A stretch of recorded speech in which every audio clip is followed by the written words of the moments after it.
सभी मित्रों को मेरा नमस्कार। के सरल ज्योतिष में एक बार फिर से आपका स्वागत है। मित्रों, आज मैं लेकर के आया हूँ आपके लिए एक सेलिब्रिटी शाहरुख खान की कुंडली। शाहरुख खान की कुंडली अगर आप पहली नज़र में देखेंगे तो आपको लगेगा एक बहुत ही सामान्य सी कुंडली है, और बल्कि आप कहेंगे कि अच्छी कुंडली नहीं है। लेकिन कुछ ऐसी गूढ़ बातें हैं, कुछ ऐसे विशेष कॉम्बिनेशन ऑफ प्लैनेट्स बन रहे हैं जिन्होंने उनको इतनी ऊंचाइयों पर फिल्म इंडस्ट्री में पहुंचाया, उनको किंग खान की भूमिका में प्रसिद्ध किया। देखिए मित्रों, जहाँ तक बर्थ चार्ट में प्लैनेट्स और उनके फलों की बात है, तो हमारा जो बर्थ चार्ट होता है बेसिकली जन्म के समय वो बर्थ चार्ट बन जाता है हमारा। ये पहले से तय हो जाता है कि हमको कब, किस क्षण, कहाँ, किस जगह और किस स्थान पर किसके यहाँ जन्म लेना है। ठीक है ना। वो हमारा प्रारब्ध होता है। जो बर्थ चार्ट के अंदर हमारा लिखा होता है वो हमारा प्रारब्ध है। देखिए, 4 प्रकार के कर्म होते हैं। एक होता है संचित कर्म। संचित कर्म हमने अभी तक जितने जन्म लिए हैं, जो हमारे पूर्व जन्मों के इकट्ठे कर्म होते हैं, हमारा जो बैलेंस होता है, टोटल बैलेंस ऑफ कर्मास होते हैं, वो संचित कर्म कहलाते हैं। और वो सारे संचित कर्म इकट्ठे रहते हैं। उनमें से वह कर्मों का हिस्सा जो हमें इस जन्म में भुगतान करना है या भोग करना, अच्छे और बुरे कर्म दोनों होते हैं, वो प्रारब्ध कहलाता है। तीसरे प्रकार के कर्म होते हैं क्रियामाण कर्म, जो कि हम करते हैं, वर्तमान में कर रहे हैं, वो क्रियामाण हैं। उसके बाद हम आगामी जन्मों के लिए जो कर्म करते हैं वो हमारे आगामी कर्म कहलाते हैं। तो अब बात ये आती है कि हमें वर्तमान में किन चीज़ों का रिजल्ट मिलेगा। क्या हमारा प्रारब्ध ही सब कुछ है? जो कुछ हमारी कुंडली में लिखा है, वो जो प्रारब्ध लिखा है वही हम जीवन भर भोगते रहेंगे, या हम जो कर रहे हैं उसका भी कुछ फल हमें प्राप्त होगा? तो हमारे वर्तमान जन्म में जो हमको रिजल्ट्स मिलते हैं वो मिक्स मिलते हैं। कभी प्रारब्ध के फल हमें प्राप्त होने शुरू हो जाते हैं, और कभी हमने जो क्रियामाण कर्म किए हैं उनके भी फल हमको प्राप्त होते हैं। दोनों ही मिक्स रूप से प्राप्त होते हैं, लेकिन दोनों ही पूर्ण रूप से प्राप्त नहीं होते। ना तो केवल प्रारब्ध होता है, ना केवल क्रियामाण होता है। दोनों का मिश्रण हमारे जीवन भर चलता रहता है। तो प्रारब्ध भी प्राप्त होगा और क्रियामाण के फल भी प्राप्त होंगे। अब बात आती है कि अगर हमें प्रारब्ध प्राप्त ही होना है तो फिर हम ज्योतिष के अंदर जो उपाय करते हैं, ज्योतिषीय उपाय करते हैं, उनका क्या फ़ायदा है? जब प्राप्त ही होना है तो उससे क्या लाभ है? तो देखिए, इसमें भी एक रहस्य की बात यह है कि जो प्रारब्ध में हमारे बर्थ चार्ट के अंदर जो प्रारब्ध से संबंधित फल लिखे हुए हैं, वो जो स्थिर राशियों के अंदर लिखे हुए, फिक्स साइन के अंदर लिखे हुए हैं, वो हमें अवश्य ही प्राप्त होते हैं। अच्छे हैं या बुरे हैं, उसके लिए हमें किसी प्रकार का प्रयास करने की आवश्यकता नहीं होती, वो ऑटोमेटिक प्राप्त होते हैं। और उनमें किसी प्रकार का बदलाव करना भी लगभग नामुमकिन होता है। हाँ, ये ज़रूर है कि कोई बहुत मनस्वी व्यक्ति है और पूरे मन के साथ और संकल्प के साथ अगर वो प्रयास करता है तो 20% 25% उन कर्मों को टाला जा सकता है या उसमें बेहतरी की जा सकती है। बाकी वो प्राप्त तो होने ही होने हैं।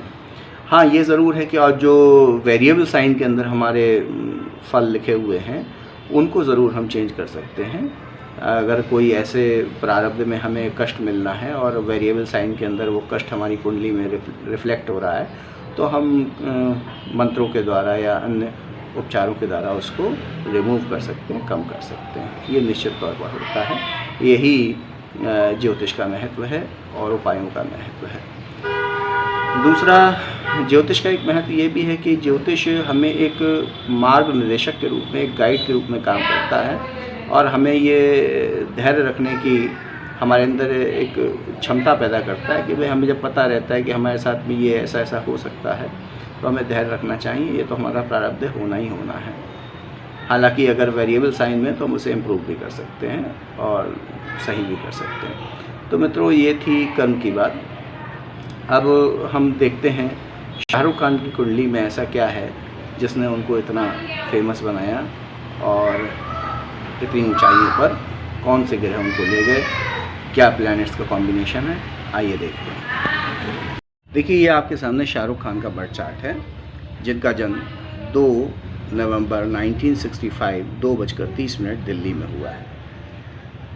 तो सबसे पहले किसी भी जातक का ये देखने के लिए कि क्या वो अपने जीवन में ऐसे कर्म करेगा कि जो बहुत प्रभावशाली होंगे और जो जनता पर या लोगों पर अमिट छाप छोड़ेंगे। इसके लिए हमें ये देखना होता है कि उसके लग्न कितने प्रभावशाली हैं। देखिए, लग्न 3 प्रकार के होते हैं। एक ये मुख्य लग्न होता है जो पहला हाउस होता है। एक आपका सूर्य लग्न होता है जहाँ सूर्य की राशि बैठी हुई है, सूर्य बैठे हुए हैं और किस राशि में बैठे हुए हैं। और तीसरा आपका चंद्र लग्न होता है, चंद्र कुंडली भी बनाई जाती है। तो इन तीनों लग्नों को हमें चेक करना चाहिए कि ये बलशाली हैं कि या नहीं हैं। तो देखिए, लग्न कब बलशाली होते हैं? जब लग्न आपका उच्च की राशि में बैठा हुआ हो, अच्छे हाउस में बैठा हुआ हो, पहली बात। या फिर लग्न आपका मूल त्रिकोण राशि में बैठा हुआ हो, या फिर लग्न आपका स्वराशि का बैठा हुआ हो, तो हम ये कहेंगे कि लग्न बहुत मजबूत है, यानी पर्सनैलिटी, व्यक्तित्व बहुत मजबूत है। और देखिए, अगर पर्सनैलिटी आपकी मजबूत है, लग्न मजबूत है, तो निश्चित तौर पर आप जो भी काम करेंगे वो प्रभावशाली ही होगा। अब अच्छा हो या बुरा हो ये अलग बात है, लेकिन लग्न आपका प्रभावशाली होगा, आपका व्यक्तित्व प्रभावशाली होगा। आप जो कार्य करेंगे उसकी ऊर्जा देश दुनिया में दूर तक जाती है। तो आइए हम चेक करते हैं शाहरुख खान की लग्न। सबसे पहले आप लग्न को देखें, यहाँ पर 5 नंबर लिखा हुआ है जो सूर्य की राशि है। लग्न चार्ट आप समझते हैं कि इसके अंदर 12 कॉलम बने हुए हैं। देखिए 1 2 3 4 5 6 7 8 9 10 11 12, ठीक है। अब यहाँ पर जो नंबर लिखा होता है ये राशि होती है आपकी। तो आप यहाँ देख रहे हैं 5 नंबर लिखा हुआ है, 5 नंबर मीन्स लियो असेंडेंट, सूर्य। तो सूर्य को आप पहले यहाँ चेक करें कि सूर्य कहाँ बैठे हुए हैं। सन यहाँ तीसरे हाउस में, यानी कि house of courage and action, पराक्रम और साहस के घर में बैठे हुए हैं सूर्य।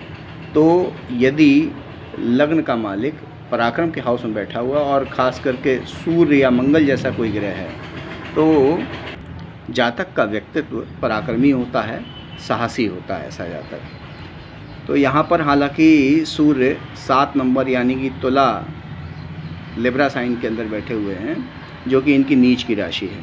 तो आप देख रहे हैं लग्न नीच की राशि में बैठा हुआ है, लग्न नीच हो गया। तो सामान्य तौर पर अगर हम कुंडली का गहन अध्ययन ना करें तो यही लगेगा कि नीच की राशि में लग्न बैठा हुआ अच्छा नहीं है। लेकिन यहाँ पर नीच भंग राजयोग की स्थिति बन रही है। कैसे बन रही है? देखिए, यहाँ पर जुपिटर की 1 2 3 4 5 पाँचवीं दृष्टि यहाँ पर लग्न पर पड़ रही है। तो जुपिटर किसी को देखते हैं तो ये नीच भंग कर देते हैं, पहली बात। दूसरी बात ये है कि यहाँ पर सन जो लिब्रा साइन में बैठे हुए हैं और ये मूल त्रिकोण राशि है। लिब्रा साइन मूल त्रिकोण राशि है वीनस की, और वीनस यहाँ पंचम में बैठे हुए हैं, त्रिकोण भाव में बैठे हुए हैं। त्रिकोण भाव में बैठे हुए वीनस की मूल त्रिकोण राशि में सूर्य बैठे हुए हैं। इस प्रकार लग्न इनका बलशाली हो गया। तो लग्न इनका बलशाली हो गया। दूसरा हम सूर्य लग्न देखते हैं। तो सूर्य लग्न, यहाँ पर सूर्य वही लिब्रा साइन में बैठे हुए हैं और यहाँ भी वही स्थितियाँ बन रही हैं। तो सूर्य लग्न भी इनका बलशाली हो गया, मुख्य लग्न भी बलशाली हो गया। तीसरा लग्न इनका चंद्र लग्न है।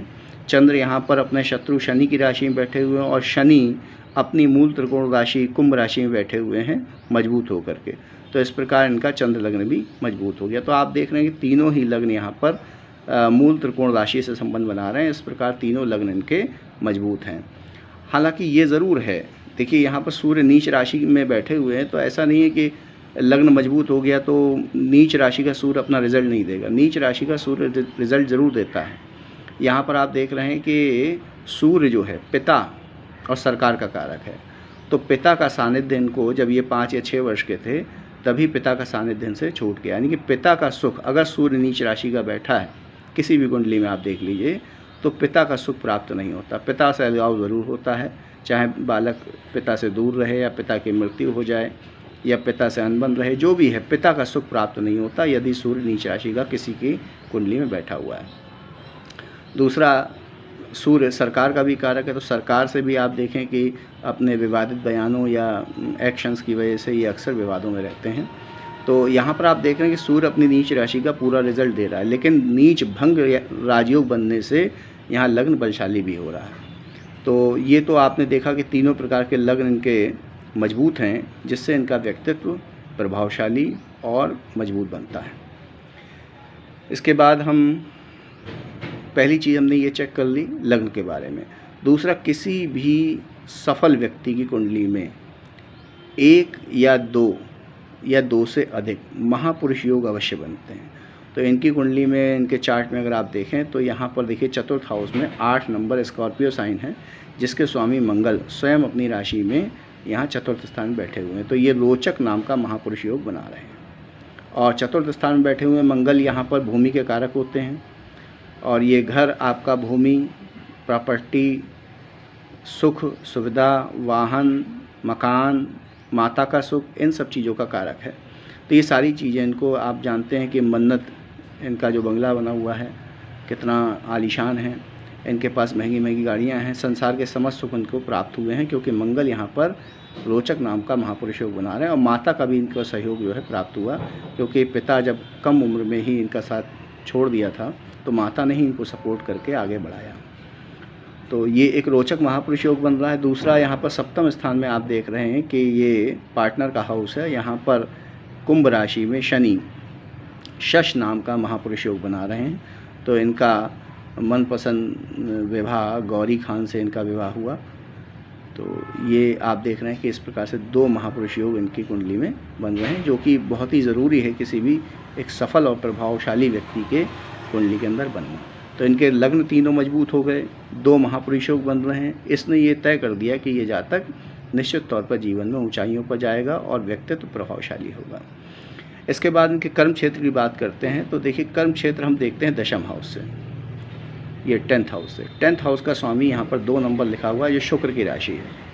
और शुक्र यहाँ पर पंचम में बैठे हुए। पंचम जो कि कल्पना शक्ति, बुद्धि, रोमांस, और इसके कारक वीनस यानी कलात्मक क्षेत्र, फिल्म इंडस्ट्री को दर्शाते हैं। तो यहाँ पर आप देख रहे हैं कि पंचम का दशम से संबंध बन रहा है, क्योंकि दशम के स्वामी पंचम में बैठे हुए हैं, यानी पंचम से संबंधित कार्य क्षेत्र उनका रहेगा। और यहाँ पर राहु बैठे हुए हैं, तो राहु चीज़ों को मैग्नीफाई कर देते हैं, और राहु यहाँ पर उच्च के बैठे हुए हैं शुक्र की राशि में। तो वीनस से रिलेटेड कार्य क्षेत्र को मैग्नीफाई किया राहु ने, और यहाँ पर इनको फिल्म इंडस्ट्री की लाइन में सफलता प्राप्त हुई। इसके बाद आप पंचम के स्वामी को देखिए, जो कि 9 नंबर यानी कि गुरु बनते हैं, धनु लग्न। ये भी मूल त्रिकोण राशि है, 9 नंबर। और मूल त्रिकोण राशि 9 नंबर के स्वामी गुरु जा कर के मनोकामना पूर्ति के हाउस में, 11वें हाउस में बैठे हुए हैं। और जुपिटर वहाँ से देखिए, एक बहुत बड़ा महायोग ये भी बन रहा है कि जुपिटर 11वें स्थान में बैठ करके अपनी सप्तम दृष्टि से वीनस को देख रहे हैं, और वीनस यहाँ बैठ करके अपनी सप्तम दृष्टि से गुरु को देख रहे हैं। तो गुरु और वीनस का आपस में यहाँ पर दृष्टि संबंध बन रहा है, जो कि एक बहुत बड़ा महायोग है।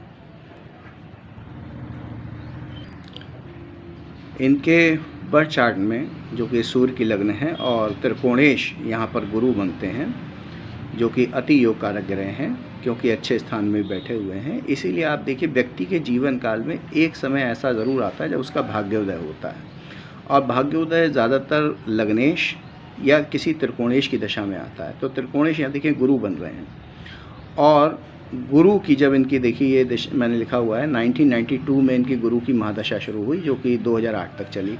तो 1992 जब गुरु की महादशा शुरू हुई, तभी इन्होंने फिल्मों में पदार्पण किया, और एक के बाद एक DDLJ और ये सब जो फिल्में थी इनकी इसी दौर की थी, 1992 से 2008 के मध्य जितनी भी फिल्में इन्होंने बनाई, ज़बरदस्त सुपरहिट फिल्में रहीं, क्योंकि ये इनकी त्रिकोणेश की दशा चल रही थी, जो कि इनकी कुंडली में अति शुभ होकर के 11वें स्थान में मनोकामना पूर्ति के स्थान में बैठे हुए हैं।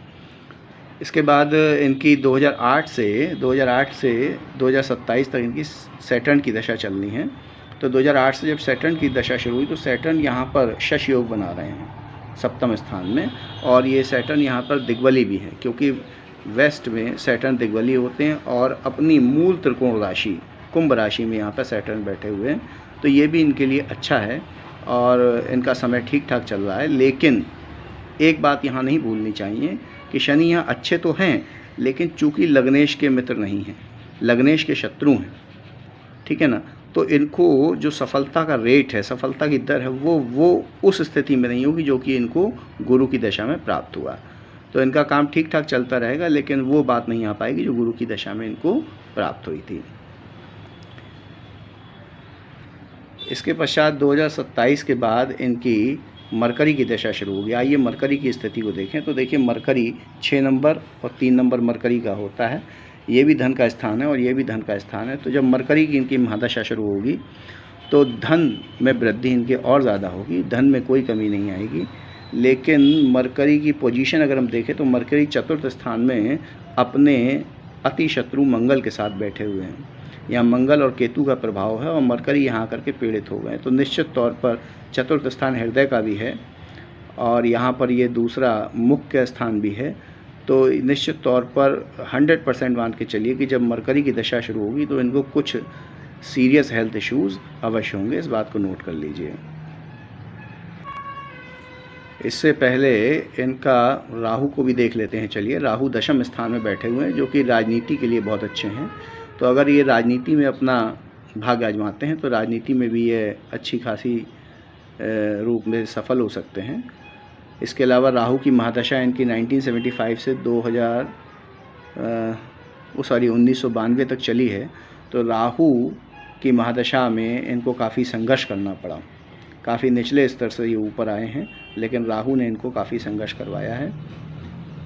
चूँकि राहु प्राकृतिक रूप से पाप ग्रह हैं, भले ही यहाँ पर उच्च के होकर के बैठे हुए हैं, लेकिन सूर्य लग्न की कुंडली में राहु कुछ परेशानियाँ अवश्य देते हैं। तो इनको काफ़ी संघर्ष करवाया। तो ये चीज़ जो है आपको नोटिस करनी है। अच्छा, एक चीज़ आपको मैं और बहुत ख़ास आपको बताना चाहता हूँ कि आपके मन में ये ज़रूर आया होगा, जैसे हमने गुरु की बात यहाँ पर की थी कि गुरु यहाँ पर पंचमेश होकर के उन्होंने इनका भाग्योदय किया, लेकिन गुरु की दूसरी राशि यहाँ अष्टम में बैठी हुई है। तो मन में प्रश्न आता है कि अष्टम के फल क्यों नहीं दिए। देखिए, ऐसा है कि सूर्य और चंद्रमा को छोड़कर बाकी सभी ग्रह, सभी राशियाँ 2-2 घरों का स्वामित्व रखती हैं। तो जीवन में हमारे 2 पार्ट होते हैं। एक हमारे जीवन का पूर्वार्ध होता है जब हम बचपन से जवानी तक आते हैं, और एक जीवन का उत्तरार्ध होता है जब जवानी से हम बुढ़ापे की हो जाते हैं। तो जीवन के जो ग्रह होते हैं, जीवन के एक पार्ट में पहले जो घर में वो आते हैं, पहले घर का रिज़ल्ट वो जीवन के पहले हिस्से में देते हैं और दूसरे घर का रिज़ल्ट जीवन के दूसरे हिस्से में देते हैं। एक ही ग्रह आपका भाग्योदय भी कर सकता है और एक ही ग्रह आपको मृत्यु भी दे सकता है, बाधाएं भी दे सकता है, कष्ट भी दे सकता है। ये डिपेंड करता है कि आप जीवन के किस पार्ट में हैं। तो जीवन के पहले भाग में गुरु ने इनको सब कुछ दिया, लेकिन जब दोबारा जीवन के सेकंड पार्ट ऑफ लाइफ में जब इनके गुरु की अंतर्दशा आदि आएगी तो ज़रूर इनको जो है बाधाएं, कष्ट और मृत्यु तुल्य कष्ट की प्राप्ति हो सकती है। तो मित्रों, ये था शाहरुख खान की कुंडली के बारे में मेरा विश्लेषण। आपको कैसा लगा कमेंट करके बताएं, वीडियो को लाइक करें और चैनल को सब्सक्राइब करें। Thank you.